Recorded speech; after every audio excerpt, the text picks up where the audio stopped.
Hi, I'm Andrew Armstrong and welcome to the back office. Today you're in for a rare treat because today you get to experience the latest product in the back office show's web shop, which should be opening shortly. And this is called the Baby Boomer. And look, I've got 6 of them here in my hand, and here is one I've prepared earlier, and you can see if I zoom in on it. It is indeed an amplifier. It's got left and right 2 channels of power. And I've basically added a little tiny bit of black hot glue to this heatsink, and the heatsink is actually stuck onto the chip with a compound, but I wanted it extra firm because I'm very abusive with my components, as you know. And this is going to go inside, get out of the way, inside my RetroPie in a box.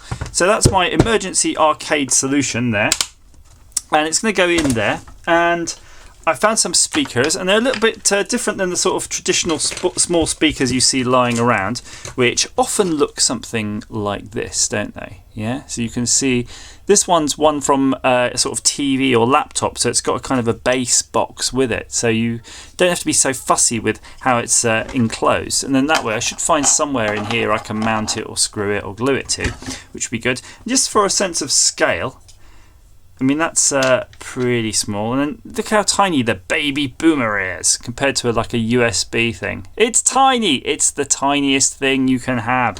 But it does provide you with ample power. And I'll put the specs down below. But I'm not even going to tell you what the watts of this is right now, because it's unbelievable when you hook it up to a decent speaker what it sounds like. It is absolutely more than adequate for anything you're likely to want to do. So I've got my battery box here. I've got a battery box, the 2 speakers, the device, and I'm going to need me some headphone cables, which I have here, which I've sort of pre-cut, pre-tinned already. So it's really just a soldering job, just to show you how quick it is to wire one of these up. I'm going to use the battery box just to sort of emulate the Raspberry Pi power source, because I can't be bothered though to hook that up. We know it's going to work. I'm going to hook it up to my phone or something. So we're just going to grab it here. So we've got left, ground and right. That's the input. And then you've got your 5 volts plus and minus. So just zoom in, and we'll just start soldering up. So we'll start with the easy stuff, which is the 5 volts plus and minus, because that's just a red wire and a black wire. And crikey O'Reilly, my soldering iron is absolutely filthy today, but we'll give it a little clean.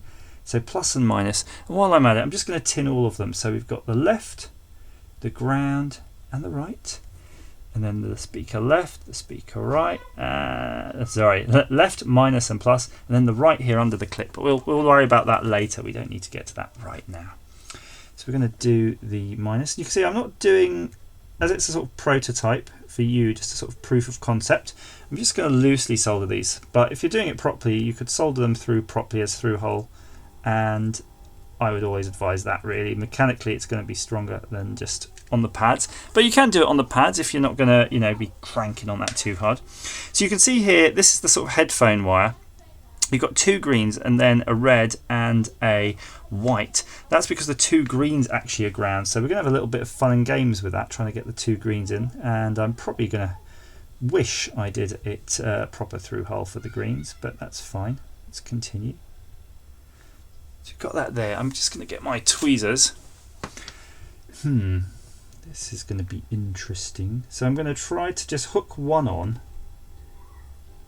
and then see if I can hook the other onto that one. And I'm going to be very quick, because if it melts the solder then they're both coming off. Yay! I think that is how it's done, guys. So we've got another speaker here. I'm going to attach the speaker black to the negative. It doesn't really matter as long as you're consistent, so just choose it's AC after all, sound isn't AC, but you want the phase to be the same. Then I'm going to just move our little handy clip over to there. Could it really be that easy? Could it really be? It's a bit of a breath of fresh air, isn't it, than when you're messing with kits. Normally you've seen me messing with kits and I'm not really messed with too many modules that I've pre-assembled and things like that, but once you do, you can see they're just really useful building blocks. So that's the plus there. Oh, I've got to do this left-handed. I'm Not liking that, but I'll struggle ahead. And there's the minus. Don't worry. Have another go if you slip. And that's it. How can it be? For he is the Kwisatz Haderach. So let's just go through it. Speakers, 1 and 2, power source, and audio source.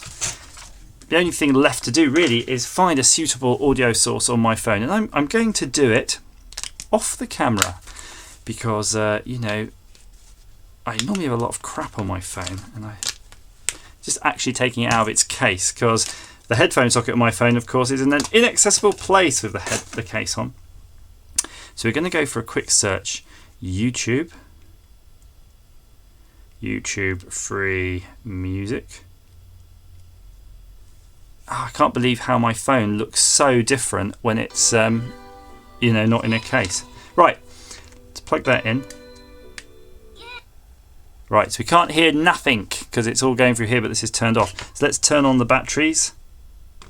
There we go.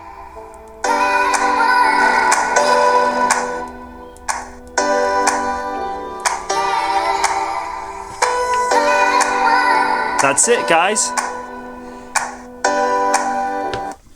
Oh, is it going to an advert?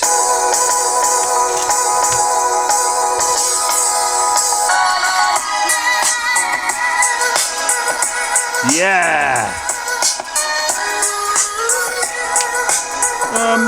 Well, yeah, that's pretty good. I'll just tell you what that song is, by the way. This is on the No Copyright Music channel. Rock Angel, Jakim Karad, whatever.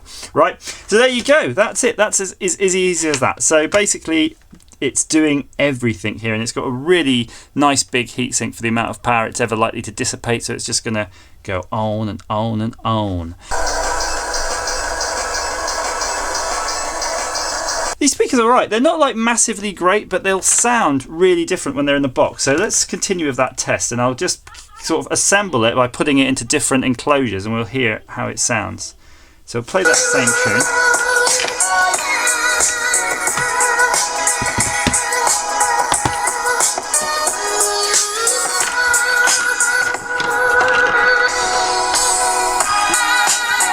Oh yeah. Sounds good, actually. It's amazing just holding the speakers against something firm. Yeah. And I know totally at home it's completely lost on you.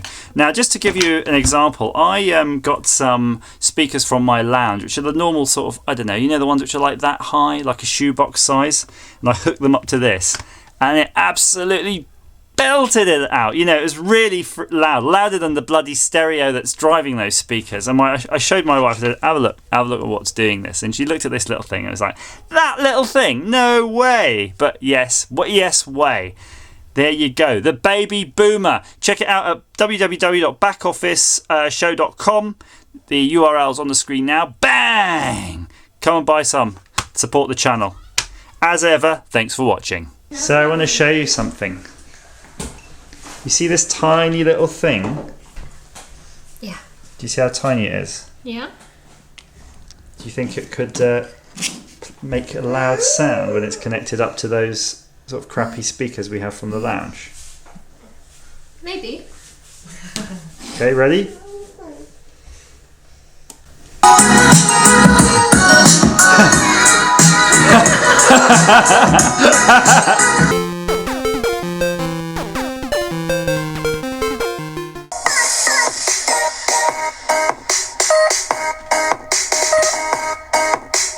I was just thinking, don't take my word for it. I want other people to tell everybody else how these sound, right? So anybody on Patreon, first 5 people to say, yeah, give me one of those. I'm going to give you one of these free in the post. Get over to Patreon, hit me an email on there, hit me a message. They're in the post straight to you. As ever, thanks for watching.